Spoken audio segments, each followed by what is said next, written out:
Forks ಇವತ್ತು ನಾವು list ಬಗ್ಗೆ ನೋಡ್ತಾ ಇದ್ದೀವಿ, ಸಾಲ್ವ್ ಮಾಡ್ತಾ ಇದ್ದೀವಿ ಪ್ರಾಬ್ಲಮ್ಮು. ಲೀಸ್ಟಲ್ಲಿ ಈಗ ಬೇಕಾದಷ್ಟು ಆಪರೇಷನ್ಸ್ ಮಾಡ್ಬೋದು. ಫಸ್ಟ್ ಒಂದು ಇಲ್ಲಿ ಈ ಕ್ವಶನ್ ಏನಂತ ಕೊಟ್ಟಿದ್ದಾರೆ ಫಸ್ಟ್ ನೋಡೋಣ. Consider a list you can perform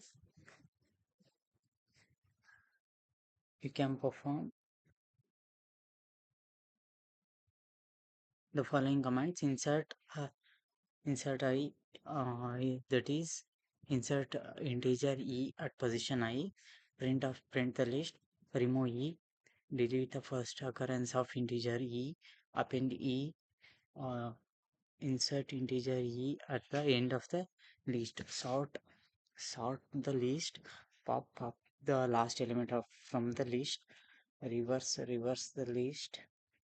So initialize your list and read in the value of n followed by n lines of commands, where each command will be of the 7 types listed above. Iterate through each command in order and perform the corresponding operation on your list. So ಇದು question. Insert print remove ಅಂದರೆ insert ಅಂದರೆ ಎಲಿಮೆಂಟ್ನ ಎಂಟಿ list ಒಳಗೆ insert ಮಾಡಬೇಕು. Print ಅಂದರೆ ಅಲ್ಲಿ ಲೀಸ್ಟಲ್ಲಿ ಏನಿರುತ್ತೆ ಅದನ್ನೇ print ಮಾಡಬೇಕು. ರಿಮೂವ್ ಅಂದರೆ ಲೀಸ್ಟ್ ಒಳಗಿಂದ ಒಂದು ಎಲಿಮೆಂಟ್ನ ರಿಮೂವ್ ಮಾಡಬೇಕು. ಅಪೆಂಡ್ ಅಂದರೆ ಲೀಸ್ಟ್ ಒಳಗೆ ಒಂದು ಎಲಿಮೆಂಟ್ನ ಆ್ಯಡ್ ಮಾಡಬೇಕು. ಸಾರ್ಟ್ ಅಂದರೆ ಏರಿಕೆ ಕ್ರಮದಲ್ಲಿ ಕೊಟ್ಟಿರೋ ನಂಬರ್ಸ್ನ ಸಾರ್ಟ್ ಮಾಡಬೇಕು. ಪಾಪ್ ಅಂದರೆ ಲಾಸ್ಟ್ ಎಲಿಮೆಂಟ್ ಯಾವುದಿರುತ್ತೆ ಲೀಸ್ಟಲ್ಲಿ ಅದನ್ನ ಲೀಸ್ಟಿಂದ ತೆಗೆದಾಕಬೇಕು. ರಿವರ್ಸ್ ಅಂದರೆ ಲೆಫ್ಟಿಂದ ರೈಟ್ ಇರೋದನ್ನ ರೈಟಿಂದ ಲೆಫ್ಟ್ ಥರ ಉಲ್ಟಾ ಜೋಡಿಸ್ಬೇಕು. 7 ಫಂಕ್ಷನ್ಸ್ ಕೊಟ್ಟಿದ್ದಾರೆ. ಸೊ ಎನ್ ನಂಬರ್ ಅಂದರೆ ಎಂದಾದರೆ 4 ನಂಬರ್ಸ್ ಕೊಟ್ಟಿರ್ತಾರೆ. ಈಗ ನೋಡಿ, ಫಸ್ಟಿಗೆ ನಾವು ಇದು ಸುಮ್ಮನೆ ಹಿಂಗೆ ಉದ್ದ ಇಷ್ಟು ಉದ್ದ ಅನ್ನೋ ಥರ ಕಾಣುತ್ತೆ, ಬಟ್ ಸಿಂಪಲ್ ಆಪರೇಷನ್ಸ್ ಅಷ್ಟೇ ಇದು. ನೀವು ಇಫ್ ಎಲಿಫ್ ಕಂಡೀಷನ್ ಬಗ್ಗೆ ಒಂದು ವಿಡಿಯೋ ಮಾಡಿದ್ದೆ, 3ನೇ ಪ್ರಾಬ್ಲಮ್ 2ನೇ ಪ್ರಾಬ್ಲಮ್ ಬಂದಿತ್ತು. ಅದು ನೋಡಿಲ್ಲ ಅಂದರೆ ನೋಡ್ಕೊಂಡು ಬನ್ನಿ. n ಇಂಟ್ ಆಫ್ ಇನ್ಪುಟ್ ಅಂದರೆ ಇಂಟೀಜರ್ನ ಇನ್ಪುಟ್ ಮಾಡ್ತಾಯಿದ್ದೀವಿ, ಯೂಸರ್ನ ಕೇಳ್ತಾಯಿದ್ದೀವಿ. ಯೂಸರ್ ಒಂದು ಇನ್ಪುಟ್ ಹಾಕ್ತಾರೆ, 2 3 4 ಏನಾದರೂ ಆಯಿತು. ಅರ್ರೇ ಅನ್ನೋ ಲಿಸ್ಟ್ನ ಡಿಕ್ಲೇರ್ ಮಾಡ್ತಾಯಿದ್ದೀವಿ. ಅರ್ರೇ ಅನ್ನೋದಲ್ಲ, ARRಗೆ ನೀವು ಬೇಕಾದರೆ ಇಲ್ಲಿ ಏನಾದರೂ ಕೊಡ್ಬೋದು, LI ಅಂತ ಕೊಡ್ಬೋದು, AS ಇದು ವೇರಿಯಬಲ್ ಅಷ್ಟೇ. ಅದಕ್ಕೆ ಒಂದು ಅಲ್ಲಿ ಎಂಟಿ ಲಿಸ್ಟ್ನ ಡಿಕ್ಲೇರ್ ಮಾಡ್ತಿದ್ವಿ. For dash in range of n ಅಂದರೆ n ಅನ್ನೋ ರೇಂಜಲ್ಲಿ ಒಂದು ಲೂಪ್ನ ಡಿಕ್ಲೇರ್ ಮಾಡ್ತಾಯಿದ್ವಿ. ಕಮಾಂಡ್ ಆರ್ಗ್ಯುಮೆಂಟ್ಸ್ ಅಂದರೆ ನಾನಿಲ್ಲಿ ಕಮಾಂಡ್ ಆರ್ಗ್ಯುಮೆಂಟ್ಸ್ ಅಂತ ಯಾಕೆ ಕೊಟ್ಟಿದ್ದೀನಿ ಅಂದರೆ, ಇದೇನಿಲ್ಲ, ಕಮಾಂಡ್ ಅಂದರೆ ಏನು, ಆರ್ಗ್ಯುಮೆಂಟ್ ಅಂದರೆ ಏನು ಅಂತ ಏನಂತ ತಲೆ ಕೆಡಿಸ್ಕೊಳ್ಳೋಕೆ ಹೋಗ್ಬೇಡ್ರಿ. ಒಂದು ವೇರಿಯಬಲ್ ಅಂದ್ಕೊಳ್ರಿ. ಕಮಾಂಡ್ ಅಂದರೆ ಒಂದು ನೇಮ್ ಅಂದ್ಕೊಳ್ಳಿ ಅಷ್ಟೇ. ಈಗ ಸದ್ಯಕ್ಕೆ ಅದನ್ನ ಇನ್ಪುಟ್ ಮಾಡ್ತಾಯಿದ್ದೀವಿ ಅಂದರೆ ಯೂಸರ್ನ ಕೇಳ್ತಾಯಿದ್ದೀವಿ. ಸ್ಟ್ರಿಪ್ ಅಂದರೆ ಎಂಟಿ ಸ್ಪೇಸ್ ಇರುತ್ತಲ್ಲ ಅದನ್ನೆಲ್ಲ ತೆಗ್ದಾಕ್ತಾಯಿದ್ದೀವಿ, ರಿಮೂವ್ ಮಾಡ್ತಾಯಿದ್ದೀವಿ. ಸ್ಪ್ಲಿಟ್ ಅಂದರೆ ಈಗ ನಾವು ಒಂದು ನೇಮ್ ಕೊಟ್ಟು ಅದಕ್ಕೆ ವ್ಯಾಲ್ಯೂ ಕೊಡ್ತೀವಲ್ಲ ಅದನ್ನೆಲ್ಲ ಸ್ಪ್ಲಿಟ್ ಮಾಡ್ತಾಯಿದ್ದೀವಿ, ಅಂದರೆ ಒಂದೇ ಸತಿ ಕೊಟ್ಟಿರೋದನ್ನ ಸಪ್ರೇಟ್ ಮಾಡ್ತಾಯಿದ್ದೀವಿ. ನೆಕ್ಸ್ಟು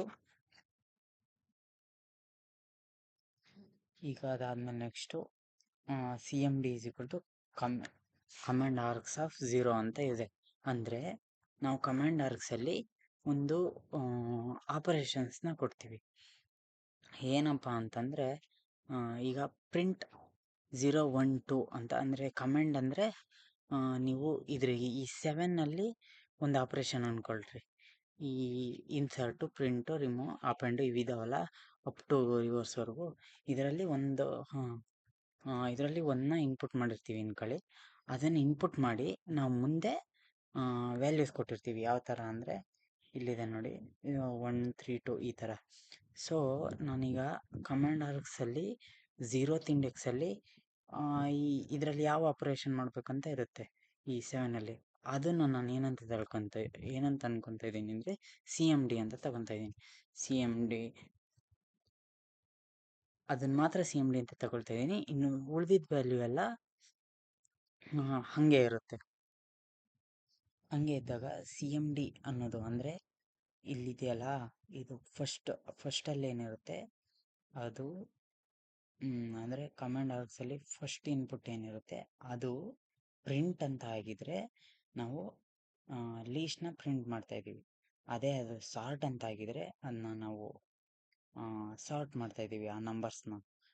ಅದೇ ಕಮಾಂಡು ರಿವರ್ಸ್ ಆಗಿದ್ರೆ ರಿವರ್ಸ್ ಮಾಡ್ತಾ ಇದ್ದೀವಿ ಆ ಎಲಿಮೆಂಟ್ಸ್ನ.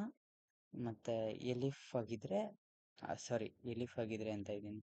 ಪಾಪ್ ಅಂತಂದರೆ ಕಮಾಂಡ್ ಪಾಪ್ ಅಂತ ಇದ್ದರೆ ಲಾಸ್ಟ್ ಎಲಿಮೆಂಟ್ನ ಇಲ್ಲಿ ARR ಅನ್ನೋ ಲೀಸ್ಟಿಂದ ತೆಗ್ದಾಕ್ತಾಯಿದ್ದೀವಿ. ಅದರಲ್ಲಿ ರಿಮೂವ್ ಅಂತಿದ್ರೆ ಆ ವ್ಯಾಲ್ಯೂನ ರಿಮೂವ್ ಮಾಡ್ತಾಯಿದ್ದೀವಿ.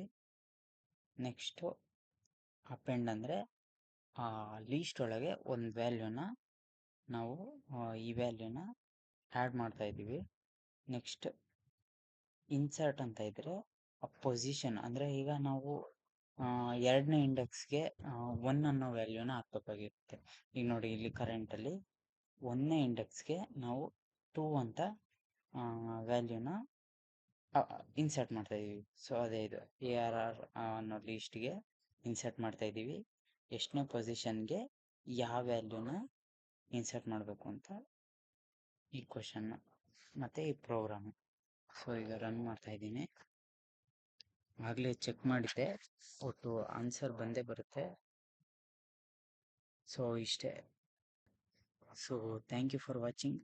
ನೀವು ಮೇಯ್ನಾಗಿ ಈ 3 ಲೈನ್ ಈ 2 ಲೈನ್ನ ಕಾನ್ಸಂಟ್ರೇಟ್ ಮಾಡಬೇಕು.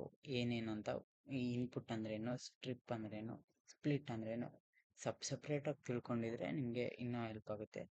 So thank you for watching. ಮತ್ತು ನಾಳೆ ಹೊಸ ಪ್ರಾಬ್ಲಮ್ ಜೊತೆ ಸಿಗೋಣ.